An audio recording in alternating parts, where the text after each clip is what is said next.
اشكاليه، ولكن هذا ظرفي ما تنعتبروش انا كافي. هذا غير باش للدعم للمعاونه. حنا جبنا واحد المشروع مهم. شنو هذا المشروع المهم اللي دوزناه واللي بدا يطبق؟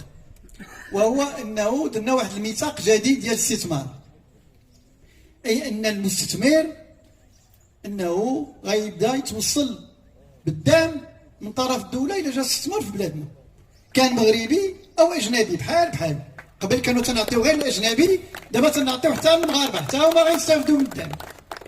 والدعم هو الميزانيه ديال الدوله هي اللي غدعمه. ولكن غتقولوا لي مزيان هذا الدعم، ولكن كيفاش غنوصلوا لهذا الدعم؟ شنو هو هذا الدعم؟ هذا الدعم غنفسروا لكم، وهو انه باش نمشيو في المنطق الانصاف اللي تكلمنا عليه في الحمله الانتخابيه واللي بدينا نطبقوه على ارض الواقع، وهو انه قلنا بان المناطق النائيه هي اللي خصها تستفد بنسبه دعم اكثر. وبالتالي اليوم اقليم العرائش غيستافد بالدعم ديال 10%، في الوقت المالي يستثمر في الدار البيضاء غيكون عنده صفر. ولكن هذا 10% ماشي، هذا غير ترابيا. من بعد حسب القطاع غتزاد له 5%، من بعد الى شغل بزاف الناس غتزاد له 5% اخرى، الى شغل النساء غتزاد له 3% اخرى، والى جاب واحد المشروع اللي هو مستدام اللي تحترم البيئه غتزاد له واحد 5%. اي اخيرا يمكن يوصل الى 30% ديال الدعم ديال الدوله. معلوم؟ وعاد الدعم اللي غيتجد من طرف الصندوق الجهوي، يعني تنتكلم غير على الدوله. اذا الفكره الاساس في هذا الشيء كله وهو باش نشجعوا الاستثمار. ملي تنشجعوا الاستثمار تنشجعوا شنو؟ الشغل، خلق فرص الشغل، باش هذه المناطق كذلك تستافد من الاستثمارات باش يخلقوا الشغل، باش ولاد المنطقه يلقاو فين يخدموا. نقطه ثانيه وهو انه زياده هذا الامر، وهنا بغيتكم تتبعونا كذلك، انه درنا واحد المرسوم جديد ديال الصفقات العموميه. هذا المرصود الجديد ديال الصفقات العموميه جبنا فيه كذلك واحد 3 الامور اللي هي اساسيه. الامر الاول وهو انه ما بقيناش ناخذوا العرض اللي هو اقل تكلفه، بدينا ناخذوا احسن عرض، باش انه ما يبقاش هذاك المنافسه اللي هي سلبيه في اخر المطاف، لان المقاوله تعطي واحد القيمه وفي الاخر ما تيمكنلاش تكمل او لا تبدا تغش. باش نهضروا بصراحه، وحنا بغينا الخدمه تكون مزيانه، لان حنا ما بغيناش الطرقان يتصوبوا بعد 3 سنين ما بقاش هذيك الطريق. بغينا الطريق اللي غدوم واللي غادي نستافدوا منه. ثانيا قلنا بان ركزنا على انه غنعطيو الاولويه للمقاوله المحليه، المقاوله اللي غتشغل المواد البناء ديال المنطقه. طول ما النسبه عاليه ديال تشغيل داكشي ديال المنطقه، طول ما المقاوله يمكن تاخذ هي احسن عرض، يمكن تاخذ هذيك المناقصه، اي هذاك طلب العروض للدار. وهذا يخلق كذلك فرص شغل وتعطي امكانيه للمقاولات الصغيره ديال المنطقه حتى هي تدخل في هذه الصفقات. اكثر من ذلك جبنا واحد الامر اللي تنعتبره كذلك مهم، وهو ضروره بالنسبه للبنايات باش ندخلوا الصناعه التقليديه، باش اننا نعطيو فرصه للصناعه التقليديه المحليه انها تطور وتلقى كذلك فين تبيع المنتوج ديالها وكذلك العمل ديالها اليدوي. وضفنا كذلك في اطار هذا الامر دائما اللي خلق فرص الشغل، وهو انه درنا واحد التدبير اخر، وهو الشركه اللي غتبغي تشغل اليوم، فهي الى شغلات واحد شاب اللي عمره ما خدم، غنضمنوا له انه ما يخلصش الضريبه 2 سنين وما يخلصش الضمان الاجتماعي 2 سنين على هذاك الشخص، بل اكثر من ذلك غنضيفوا له 1500 درهم غير يخدموا لنا ولاد المغاربه. وهذا كذلك امر مهم للدار باش يمكننا نخلقوا فرص الشغل. دابا غنوضع لكم واحد، نتكلم اكثر باش ما نطولش عليكم على المنطقه اللي خدمنا فيها داخل الوزاره، انطلاقا من اللي سمعت منكم اثناء الحمله الانتخابيه. وشنو بان بانه من خلال تجربه الوزاره تخدم في جهه والجهه تخدم فيه، والنتيجه وهو المواطن تاعي. لان المشاريع ديال الجهه ما تتحقق فيها الا 10% ولا 15%، وانتم شفتيو هاد التجارب اللي دازت كلها نفس الشيء.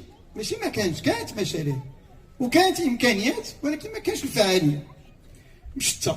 والجهه والوزاره تتخدم بمنطق تقني، اي ما كاينش هذاك البعد التنموي، واش شحال فرص شغل، كيفاش نطلقوا السياحه، كيفاش نحركوا الاقتصاد، ما كانش حاضر بقوه. نشوفوا عدد العربات اللي تيدوزوا، تقول لك عدد العربات قليل اذا ما نديرش. هادشي اللي كان. دابا حنا جينا مقاربه جديده. شنو هي هذه المقاربه؟ وهو قلنا اليوم اننا ما يمكنش حنا نخمو بوحدنا وما يخمو بوحدهم. اجي نديروا لجنه مشتركه، ودرنا لجنه مشتركه مع الجهه، وجلسنا مع الجهه وشفنا شنو هي الاولويات ديال المنتخبين ديالنا، ديال المنتخبين اللي هما كاينين، شنو هما الامور اللي هي اساسيه، شنو هي الامور اللي غيكون عندها وقع، كيفاش نديروا. دخلنا واحد المنطق جديد. دائما تنتكلموا على فك العزله على العالم القروي، حنا لا، درنا اكثر من هذا الشيء. بغينا نديروا فك العزله على الاقاليم، لان كاين اقاليم معزوله، وهذا الاقليم معزول بغينا نطوروه ونحسنوا الظروف ديالو. بالتالي درنا طريق مزدوجه ان شاء الله حتى لتطوان باش نزولوا فك العزله. درنا هذا المجهود كبير باش اننا نخدموا بهذا المنطق ديال كيفاش نجلبوا الاستثمارات، كيفاش نخلقوا فرص شغل، كيفاش يمكننا نطوروا الاقتصاد، وفي نفس الوقت نحسنوا ظروف عيش ديال الساكنه. هذا هو المنطق اللي خدمنا عليه، وهذا عطى نتائج. ودابا ان شاء الله في هذا الشهر ديال شتنبر غنوقعوا على الاتفاقيه امام الجمهور. من بعد ان شاء الله هو الاخ بالقرشي هو قالها جوله جماعه باش نقولوا ها شنو غيدار لكم. دخلنا فكره اخرى كذلك، وكاين هادشي الطرق راه يمكن نقول بحال اللي كاين نقول لكم بزاف ديال الامور اللي كاين، ولكن ما نطولش، انا غير فقط نعطيكم اشارات باش نرجعوا ان شاء الله ونعطيكم المعطيات مدقوقه. نقطه ثانيه كذلك اللي درنا، وهنا بغيتكم تسمعوني، وهو انه قلنا هادشي ديال الطرق القرويه كانت الجهه هي اللي عندها في الاختصاص ديالها. قلنا حتى الوزاره غتدخل معاهم في هذا الشيء، ولو ان اختصاص ديال الجهه، وما يعطيو 70%، حنا غنعطيو 30% باش نديرو اكثر وباش الجامعات كلها تستافد. يمكن نقول لكم بان وهذا البرنامج اللي كاين غيتوزع، كل جماعه غتعطى لها واحد الحصه ديالها ديال الطرق القرويه اللي هي غتختار فين ديرها مع الجهه، مع الاولويات ديالها مع الجهه، وحنا معاهم باش نضمنوا ندرسوا الامور التقنيه. اش تيوقع؟ شنو المشاكل اللي تتوقع؟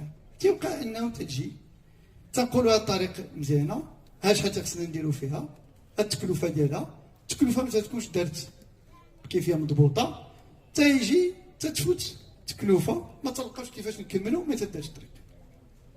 دابا حنا بغينا الفعاليه، بغينا المواطن يستافد، بغينا الطريق دار، ما بغيناش دار في الوراق، دار على ارض الواقع ويحسوا بها ويعيشوا بها ويستافدوا منها المواطنين ديال المنطقه. هذا هو اللي مشينا فيه. وبالتالي اليوم غنديروا دراسه جميع وندرسوا شنو هو التكلفه الحقيقيه، وهي اللي غنحطوا وهي اللي غنطبقوها باش انها تنفذ على ارض الواقع. هذا هو المنطق الجديد اللي مشينا فيه. اكثر من ذلك، وهذه انتم عارفين اكثر مني، سورتو بالنسبه لهذه المناطق الجبليه اللي هي تيكون فيها الثلج وتيكون فيها الجفاف، تيكون فيها الماء، تيكون فيها كل شيء، فيضانات. شنو هو الاشكال؟ هو ان الطريق القرويه، الطرق المسالك اللي تدار بعد 3 سنين 4 سنين مشات بحال ما درنا والو، بحال تنكبوا الماء في الرمله. علاش؟ اللي ما كاينش صيانه. والاول مره في التاريخ دخلنا في الميزانيه ديال الوزاره والميزانيه ديال الجهه واحد النسبه خاصه لصيانه الطرق القرويه